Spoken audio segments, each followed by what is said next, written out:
ఆమెర్ సింహాలకి సుస్వాగతం. మిమ్మల్ని చూడాలని కళ్ళు కాయలు కాచలు వెచ్చొస్తున్నాం. చిరంజీవ, దీర్ఘాయుషుతో వర్ధిల్లండి. నాన్నగారు, అసలు ఇదంతా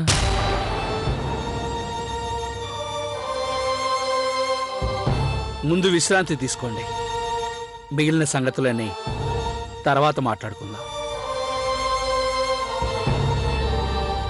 మీ అందరి మొహాల్లో ఆనందం కనిపిస్తుంది. అవును, కానీ జోదాకు మాత్రం ఈ సంగతి ఇంతవరకు తెలియదు. ఏమిటది? జోదాకు తెలియని ఆ సంగతి ఏమిటి? అదే తన వివాహం జలాలతో జరగబోతుందని.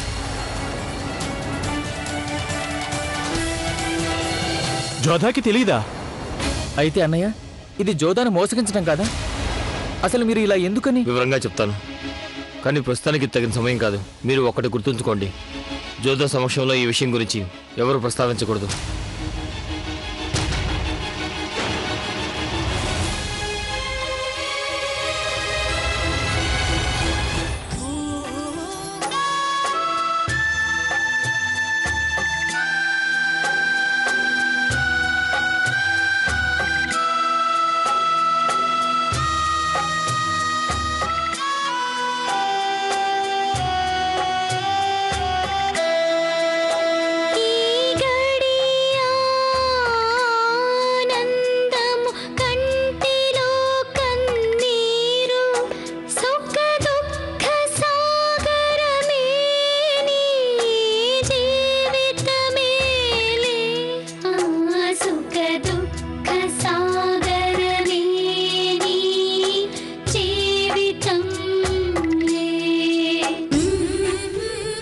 నాకు నాన్నగారి వాగ్దానం మీద పూర్తి నమ్మకం ఉంది.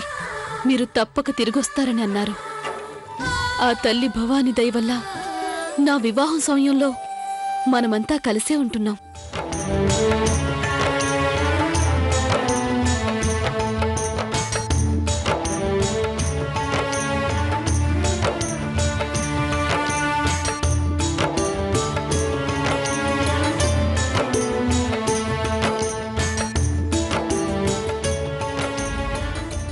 అత్తయ్యా,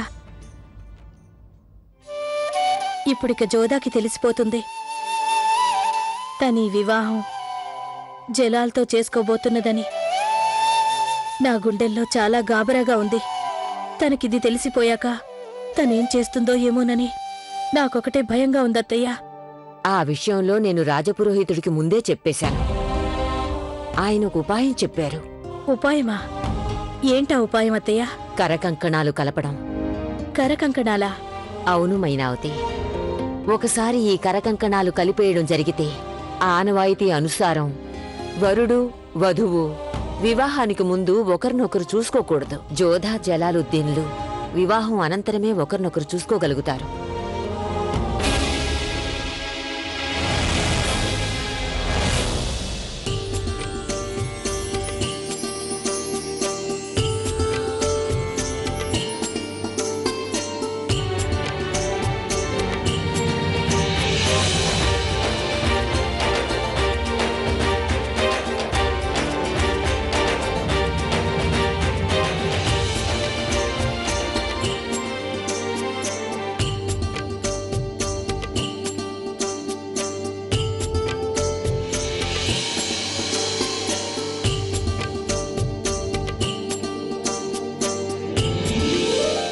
అవునా? అంటే తను మా మొహాన్ని పెళ్ళైన తర్వాతే చూడగలుగుతుందా? చిత్తం హుజూర్, ఆ సంగతి ఆమె తల్లి నానమ్మలు అనుకుంటూ ఉండగా స్వయంగా నేను విన్నాను. ఇది చాలా పెద్ద అన్యాయమే కాగలదు. తనకే అన్యాయం. జాకీర్, వెంటనే భారమల్లు గారికి ఈ వర్తమానం అందజేయండి. ఆనవాయితీలు సంప్రదాయాలు ఎలా ఉన్నా సరే మేము రాకుమారి జోధా ముఖాన్ని పెళ్లికి ముందే చూడాలనుకుంటున్నామని చెప్పండి. వెంటనే ముఖం చూడాలి అని చెప్పండి. జలాల్ జోదా మొహాన్ని చూస్తానని అడుగుతున్నాడమ్మా. అదెలా సాధ్యం భారమల్లు? కంకణాలు కలిపేయడం అయిపోయింది కదా. వాళ్ళిక ఒకరినొకరు వివాహం అనంతరమే చూసుకోగలుగుతారు. ఇది తను చేసిన విజ్ఞప్తి కాదమ్మా, తన ఆదేశం ఇది. జలాల్ జోధా కళ్ళ ముందు పడ్డానికి నిర్ణయం చేసుకున్నాడు. తను పంతం పూనాడు. ఇక మనకు వేరే గత్యంతరం లేదమ్మా. జలాలికి జోదా ముఖాన్ని చూపించడం తప్ప భారమల్లు మహారాజుకి వేరే గత్యంతరం లేకుండా పోయింది. అయితే అందరూ కలిసి ఒక నిర్ణయానికి వచ్చారు. ఆ ఆచారాన్ని పాటించడంతో పాటుగా జలాల్ కోరిక తీర్చాలని అనుకున్నారు.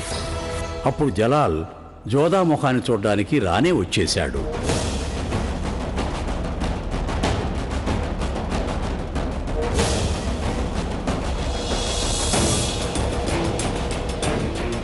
ఆ మొగలాయి ద్రోహి, అదే వాళ్ళ షహన్షా, వాడి పేరు జలాల్ కదూ. ఈ నెయ్యి మీద ఒట్టేసి చెప్తున్నాను, వాడిని రాజుగారి కారాగారంలో పడేసి వచ్చేవాడిని.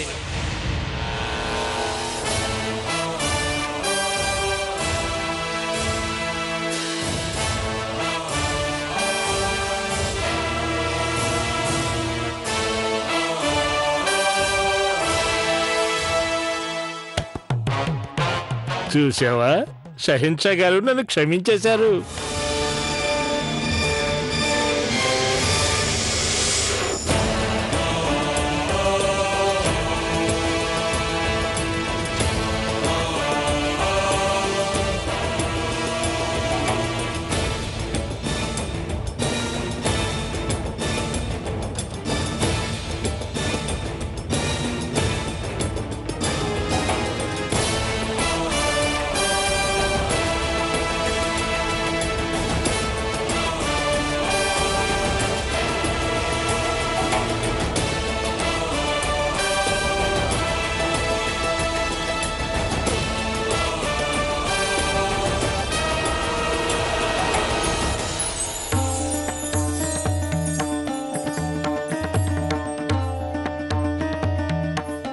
చక్రవర్తి గారికి సుస్వాగతం. దయచేయండి. దయచేసి మన్నించండి చక్రవర్తి. తమరు లోపలికి రావడానికి ముందు మహారాణి గారు స్వాగతం పలుకుతారు. తమరిప్పుడు అల్లుడిగా వేంచేస్తున్నారు గనక మీరు ఆనవాయితీ ప్రకారం స్వాగతం పలకటానికి అనుమతిస్తే మా అందరికీ ఆనందంగా ఉంటుంది.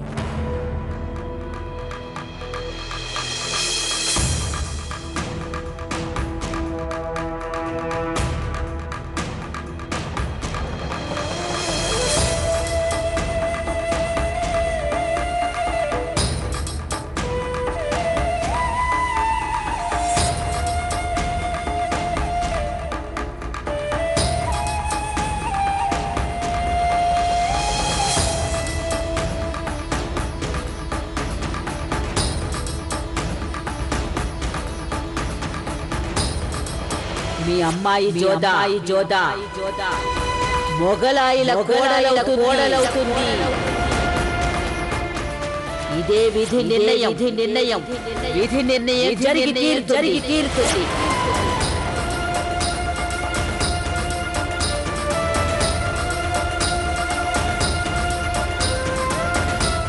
హుజూర్, మహారాణి గారు బహుశా మీకు బొట్టు పెట్టాలనుకుంటున్నారు.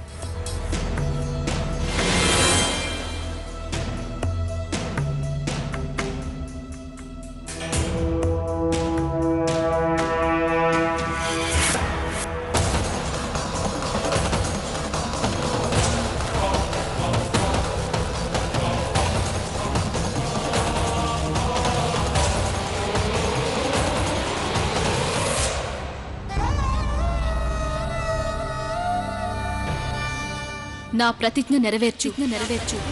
నేను నా శత్రువైన జలాల్ మీద పగ సాధించే ధైర్యాన్ని నాకివ్వు.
వదన వీక్షణ తంతు ఆరంభించవచ్చు.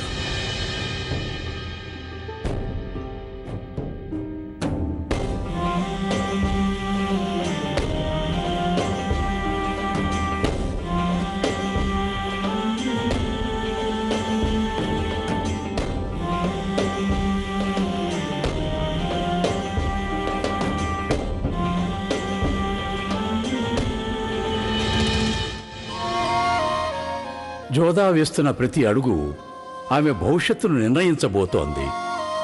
తను కలలో కూడా ఊహించని మార్గంలో ఆమె జీవితం ముందుకు సాగుతోంది.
సుభానల్లా, ఎంతో ఓరిమితో చెక్కినట్టున్నాడు ఖుదా ఈ అందాల శిల్పాన్ని.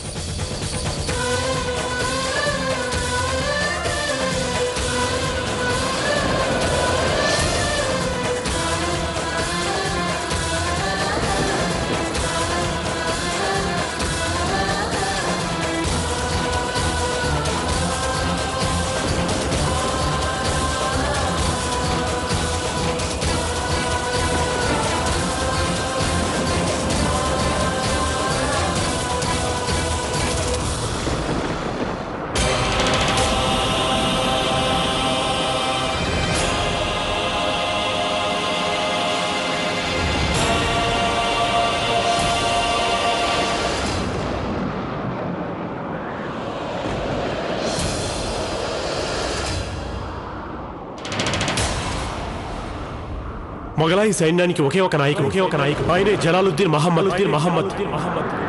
అతని దృష్టిలో ప్రాణాలకు ఎలాంటి విలువ ఉండదు. మృత్యువుకి ప్రతిరూపమట. ఈ మట్టి మీద ప్రమాణం చేస్తున్నా దేవి మాత నీ నగలను దోచుకున్నవాడు ఎవడైనా సరే, ఎంతటి వాడైనా సరే నేను వాడి తల నరికి తీసుకొస్తాను.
నువ్వు గనక ఇందుకు అంగీకరించినట్లయితే ఆ మేరుని నీ ముగ్గురు అన్నయ్యల్ని మనం కాపాడుకో.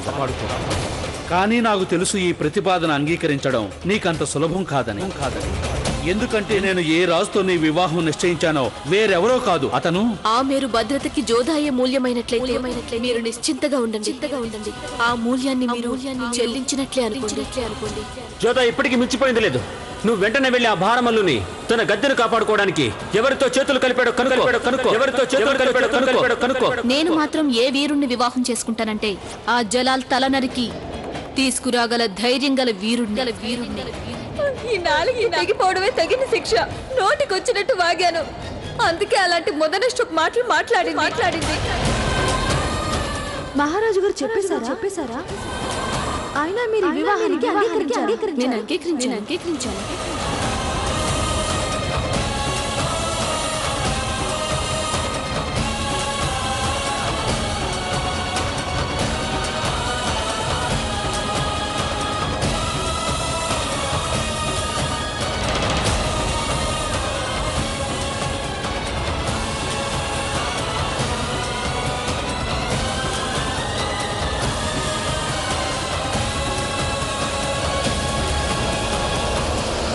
జోదా, నన్ను చచ్చిపోని అమ్మా, నేను ఇక బతకదలుచుకోలేదు. లేదు నా బంగారు తల్లి, లేదు.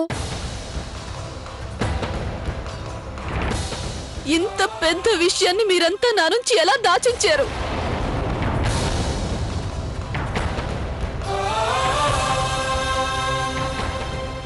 నాకు జరిగే వివాహం ఆ జల్లాలతోనా?